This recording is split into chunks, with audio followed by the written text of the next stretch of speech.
Yo mga idol, musta? Madrid mga sports, today nga pala ating mag-usapan, breaking news, Barangay Ginebra, Terence Romeo, kino-confirm, welcome to Ginebra, at Stephen Holt, matutuloy na nga bang matrade ng Barangay Ginebra.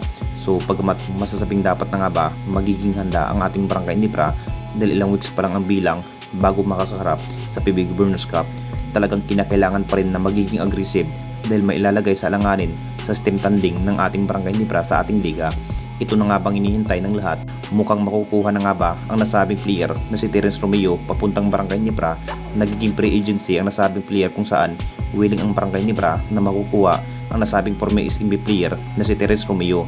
Magiging big factor na nga ba kung sakaling mapupunta ng Barangay Ginebra ang nasabing player? May lakas rin pagdating sa outshot shooting dahil nag-average pa rin ang nasabing player na may 20 points, 5 minutes ang kanyang makukuhang playing time noon ng SMB. Napag-final decision na rin ang Ginebra management na mapupunta ang nasabing player na si Terence Romeo on the way sa upunan ng Barangay Ginebra. Ito rin ang hinahanap ng Jenkins na malintulad kay Terence Romeo na may lakas pagdating sa outshot shooting.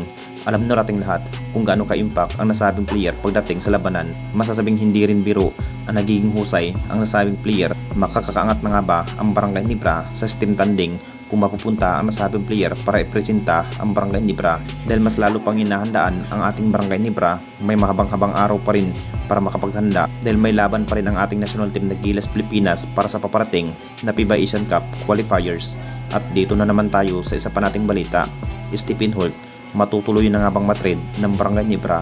Alam na rating lahat mga idol, ito si Stephen Holt, mukhang bagsak pa rin ang kanya nilalaro sa PBA Governors Cup. Ito na nga bang dahilan kung bakit nagkakasunod na talo ang ating Barangay Ginebra ngayong season? Hindi pa rin mabibigyan ni Stephen Holt na mas magandang mga labanan, maikli na nga lang po ang kanyang makukuhang playing time. Sinyalis na nga ba ang nasabing player posibleng isa sa matrade ng Barangay Ginebra? Hindi pa rin magagampanan sa nasabing player ang nagiging big role ng Barangay Ginebra kung bakit ganun lamang ang kanyang ipinakitang laro.